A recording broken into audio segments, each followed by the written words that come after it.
Hi, I'm Rhonda Roberts with the Rhonda Roberts Group at Keller Williams Collective. And I'm here today with my friend Nicole Ruska at Oasis Senior Advisors. And we want to talk a little bit about how senior transitions and real estate work together, go together, that type of thing. So, first, Nicole, introduce yourself a little bit. Tell us a little bit about who you are and what got you into the senior transition business and how long you've been doing that. Sure. Well, thank you, Rhonda, for having me today. Nicole Ruska with Oasis Senior Advisors. I have just celebrated, well, I guess it's been about 2 years and 3 months. So celebrated my 2-year anniversary in February. But I got into this really because I love the senior population. I had a couple of grandparents that have had dementia or Alzheimer's, and being with them in their senior living community and then nursing homes, just seeing how many people did not have loved ones. And really, it's an underserved and very overwhelmed population, and just had a calling to start working with the population and feel like I was led to Oasis Senior Advisors. Yeah. So, yeah. Well, and I completely agree. We see it in the real estate field as well. Just we are being called very frequently by people who have older parents, or the parents are ready to downsize but don't necessarily know what move that they want to make. So Yeah. tell us a little bit about what you do as a senior advisor. Sure. So I guess how we start with a family is, I would say 90% of the calls that we get, maybe you all get them too, from that adult child. Like, what do I do, Rhonda? My loved one has fallen, or maybe they're in the hospital, or maybe it's just, I can't take care of this size house anymore. So if we get calls like that, most of the time it's from the adult child. Sometimes it's from the senior themselves. We do a pretty in-depth conversation with them, a consultation where we're learning about their care needs. What do they need in support with, right? Because it's about safety. Absolutely. So are they needing help bathing? Are they needing help dressing? Those types of activities of daily living is what we call them. And then after that, finding out their care needs, we also look at the location of town. So do they want to stay close to where they've been living for you see they're in their homes for 50, 60 years. And do they want to stay in that area, or do they have someone that's, on the other side of town or in another state?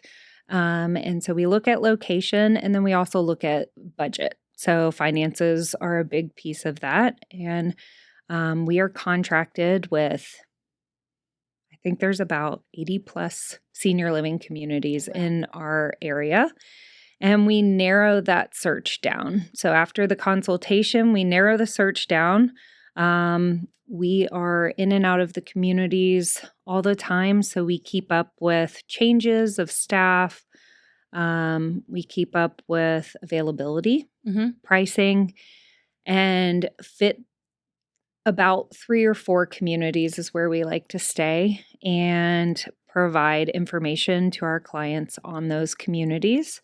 And then they look at pictures, descriptions, the amenities, kind of similar to what you do with houses. Of course. And then they let us know if they want to tour them. And we go with the families to tour the communities and help them through the process with that. But also, we'll help them if they need downsizers, movers, attorneys. Sometimes they don't have POAs in place or wills. So we help with any resource.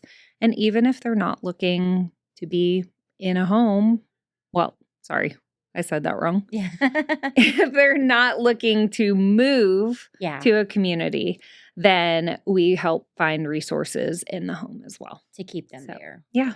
And so you talk about all the communities that you work with. Are you just in the Louisville area, We or is that expanded a are, little bit? yeah, we're Louisville, Southern Indiana, and surrounding counties. Okay.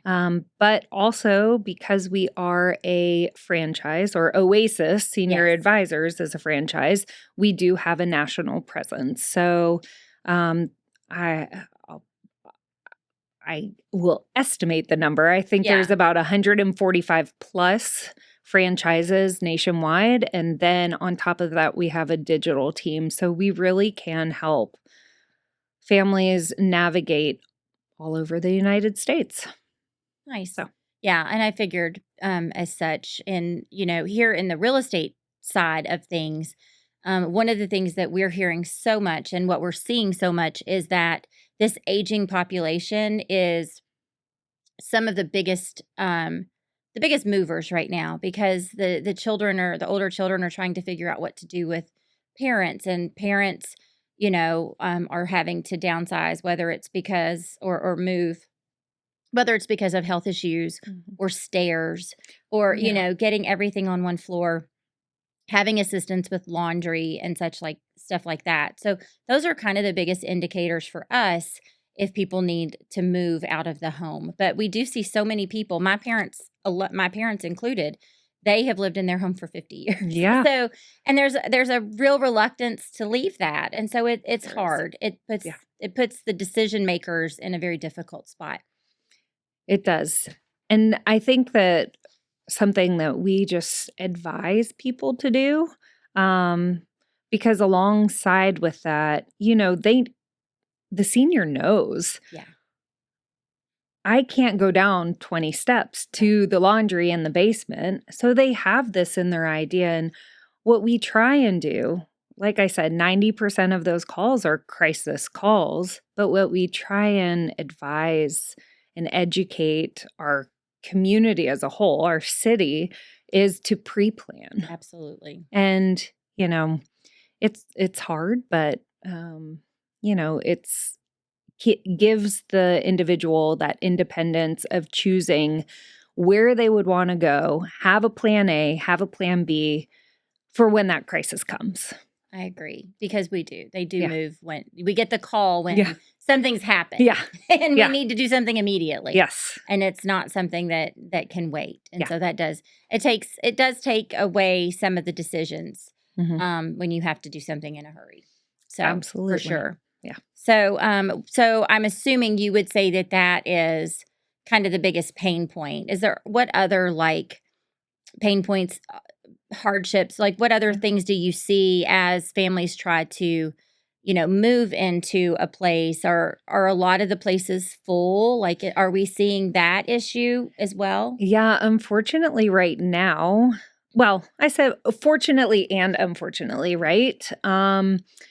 A lot of the communities, the memory care communities, are starting to be more full.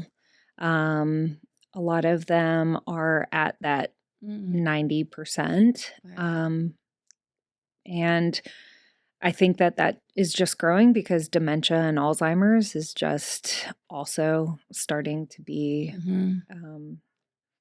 more prevalent. And some of the other hardships that we see, one of the biggest stigmas that we try and break down is because, a senior today, when they think of their loved one, their grandmother, their mother being in a facility, they instantly are thinking of a nursing home. And so we're breaking down that stigma and educating the difference between what is available now for senior living and also for, the difference between skilled nursing. Absolutely. And then I'd also say, the financial piece is huge. So it's nice to work alongside a realtor that can help a family with the sale of the house, because those funds can be used for their loved one, for their care. So it's just helping give the options. when there's that financial burden Yeah. and worry course. as well. It's such a hard decision. I've had Yeah. family members who it's been, many years, went into a nursing home, and it's just such a hard decision for families to do that. Yeah. And I like you said, I feel like they're very different these days than they used to be like 20 years ago or whatever, 20, 25 years ago. The nursing home was a far different place than they are today. Yeah. And so I think the older generation who are the ones going to, like, they remember their parents in that. And so when they have to think about moving to that themselves, it's there's fear in that I don't want to be in that, like my parents were. Yeah. And I also think that we have such an aging population now versus other times in the past because people are living longer. People who have Alzheimer's or dementia may be healthy in other ways, and so they're living. Yeah. People are just living longer, and so it's making those homes and other places more crowded. Yeah, and it really is that like safety piece, right? I literally just came from the hospital and I saw 3 different clients that I'm working with, and one of them is moving to memory care. She is very high functioning. I sat down with her for about 20 minutes, and boy, oh boy, you can be easily, I don't want to say fooled. Yeah. But, it's like, is this she really the right move? Is this the right move? Yeah. But, she had been wandering from her home. Which is terrifying. Yeah. And so it's that safety piece and just helping like ease that. And So. Well, and I can remember when my grandmother was alive, she lived at home. She lived alone for many, many years on her own. And now I think about it now and I'm just like, oh, like she was alone. And if something had happened or, you just didn't know. And so, so I could certainly see that. And I've worked with many clients over the years who have moved to assisted living or, the one where it's not really even it's just there, like they're in a place where they can be more sociable, independent living. Thank you. Yes. I couldn't think of the term. Yeah. And they have nice apartments, and they have, I think about one client all the time. She was in her late 80s, maybe close to 90, had her own little apartment, but she was very active. She got up every day and went out into the community and did, like, they had games and they had. And it was a way to keep her sociable, which is good for an aging person's health. Absolutely. Yeah. Absolutely. And that's, I will say, again, not everyone wants to leave their home. Yeah. But there are so many that don't have that social aspect. And, I will say it for us, if someone, if they are very active, and they have a lot of family and friends around and they themselves are getting out and doing things. I'll use my, well, I shouldn't use my own family, but I will, if they're getting out and about, like, we're not going to say, oh, this is for you at this time. Exactly. Right? Right.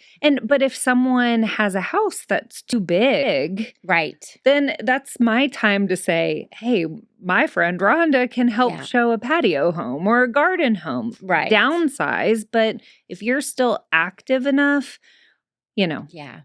And we've done that a lot over the years. We've had individuals who were still quite active, but they they've lived in their 2-story with a basement home for 30 years. And, the laundry's in the basement and their bedroom's on the 2nd floor.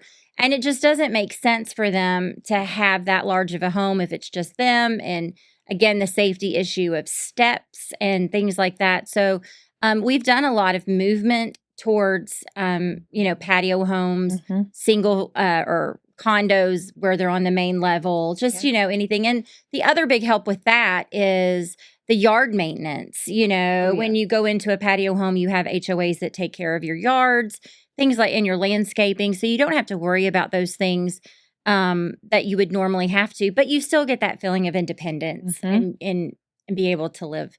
And I met with a gentleman not long ago who was trying to make decisions like that. And he still had a large ranch home, but his laundry and such was in the basement.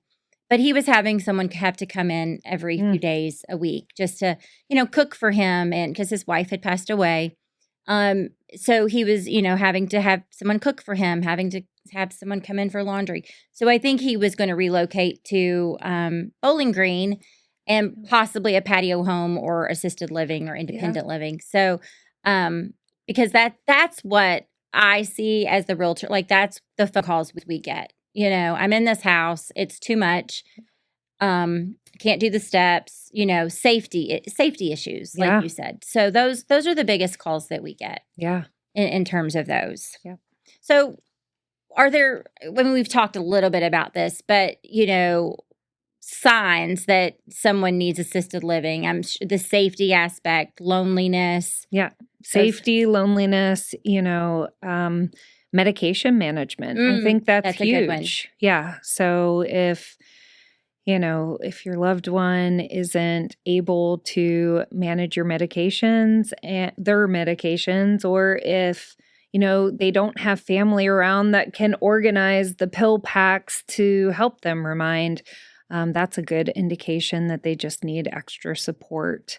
If they're not really eating, able to prepare meals for themselves, and then that's kind of an indication, because in a community, most of them you're receiving 3 meals a day, depending on independent, assisted, or memory care.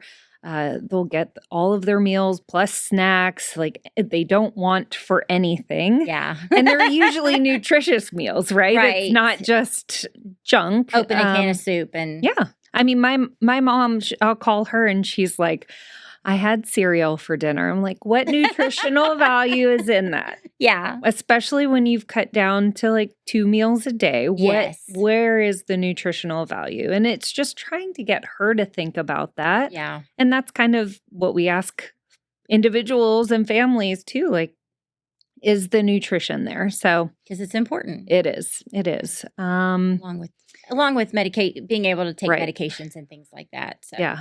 And sure. If, sometimes indications, if there's hoarding or a stack of bills, not being able to manage the finances, or just piles of newspaper, those types of things, those are also could be indications that it's time for someone to. I'm sure you've seen it all. Yes. I have on the real estate side. Yes. I'm sure you have as well. So is there a story like that's like a success story that you love, or a client that you can tell us about that you loved, having the opportunity to work with? I mean, honestly, all of them. I know, because I know you love what you do. I do. I'm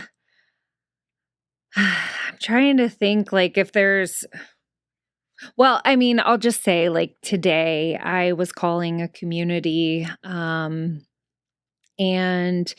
I worked with a family who was looking for their loved one for assisted living or memory care. She had a diagnosis of Alzheimer's, but it had progressed. So there was a decline in her activities of daily living, and her daughter was concerned, should she be in assisted living or memory care? And we just found a community that could support her in assisted living, because that's, I think, also educating the family that even if there is a diagnosis,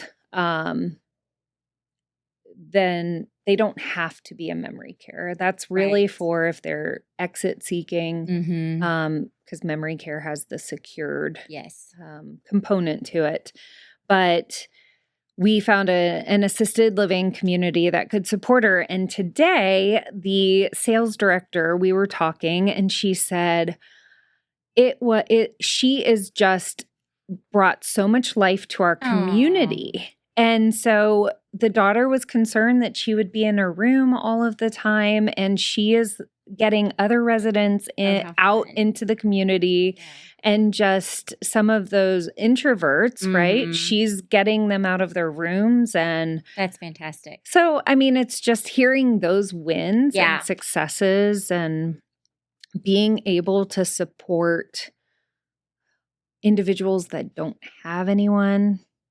I will say I had a crazy story where an individual, I don't know, this could be cut out if it's too crazy, but an individual had a hoarding situation, and she ended up walking to the corner store and started telling someone about her situation. Yeah. And the family or the person at the corner store said, "Oh, you can come live with me and my mom." And 5 days later, she ended up in the hospital, not remembering 5 days because she had talked to the local drug dealer. Oh, no. And at the hospital, they found drugs in her system. This lady did not do drugs, but we found her a safe place, and she's thriving. Oh, she is my thriving, goodness, so that's terrifying. it's But terrifying. it is something that people have. That's something that people face. Yes, Wandering and yeah, and talking to the wrong person and at the wrong time, and yeah, not all strangers are helpful, apparently. right? No, but I'm glad she's well. Yes. Like, I'm glad it turned out well for her. Yeah. Because that could have gone really wrong. it could have gone very wrong. Yes. So, yes. yeah. I think just hearing from, since we're in and out of the communities, and when I say we're, my team, Yes. or our team, not my team, Yeah. our team, we're in and out of the communities and seeing the families and the individuals that we've helped before. It's just, it's cool. It is. It's Yeah. so cool. Well, and I mean, I feel that same way. Yeah. When I have clients who have moved and they love their house, or it's a good feeling. Yeah. Yours is a little different because it's a safety component and taking care of a loved one. But they tell us. So I always talk to my team. I run a team here at the office, and now moving is like one of the top 2 or 3 stressors in life. Like, moving is like number 1 or number 2. And we try to be really cognizant of that because we do it. We do this business every day. And so we don't think much about it. To me, it's not a big deal. Like, you're moving in 45 days and people are like, "Oh my gosh, I'm moving in 45 days." And so there's a whole different thing.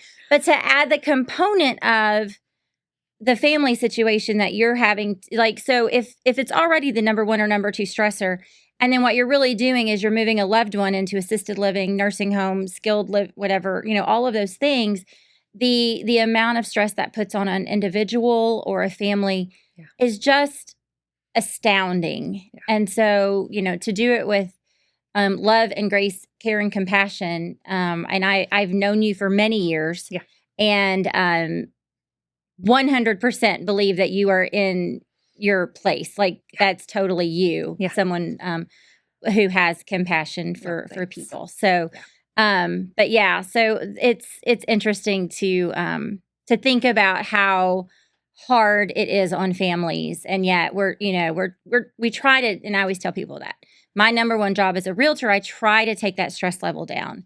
And I know you're doing the same in your position. Absolutely. Yeah. So if I were to call you and say, I have a loved one who I think I need to place somewhere, like, how long of a process is all of that? Like, how long is it going to take us to get my loved one into a home? Quite honestly, it can be as fast or as slow as someone needs me to move. Okay. So I have moved individuals in as short as 48 to 72 hours.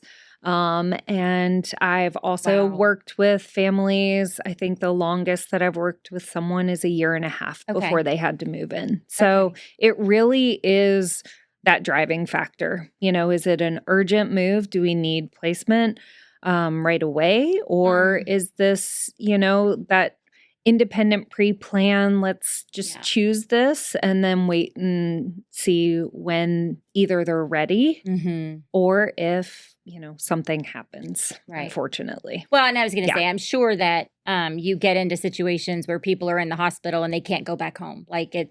we've got to find something now. Like Yeah. this happened. Yeah. And now we need a place now. Yeah. So, yeah. Yeah. So we work alongside the case managers in the hospital. Mm. I've started working with some physicians as well. And then also, of course, the adult children or whoever that, sometimes they need it's a family friend, whoever that power of attorney is, if there is a power of attorney, Yeah. or we're working with the individual. So, Okay. yeah. Awesome. Well, I would just say, both of us have experience working with these families from different ends of the move or the transition. And we are going to be hosting some Zoom informational sessions coming up. And what we're going to talk about on those are a little bit of, how to know when it's time to consider assisted living or other types of, transitional living for people in our families. The different types of senior communities out there, because again, like you mentioned, I think there's a little bit of a stigma that they're Yes. all like the old school Yep. nursing homes and that there isn't any other place for our loved ones. How to pay for that type of care, how to plan ahead. I do think I am friends with an estate attorney, Yes. an estate planning attorney, and he talks all the time about we would not believe how many people don't have plans. Yeah. And that it's shocking. And then we get into an emergency situation and it's all a mess. So Absolutely. to really work on that. Mhm. And then, of course, how to handle the house, the stuff, and how we can help guide you through that process so that you don't lose your mind Right. while you're trying to tackle finding the right community for your loved one and deciding on what to do with the home and the stuff inside the home. We have people for all of that. Yes. And of course, on those Zooms, we'll take questions and such. But we just want to provide some informational, background and service to anyone. And we will be posting those Zoom dates on my team's Facebook page. If you're on Facebook, it's the Rhonda Roberts group at Keller Williams Collective here in Louisville, Kentucky. So we will plan some of those dates out and put them out.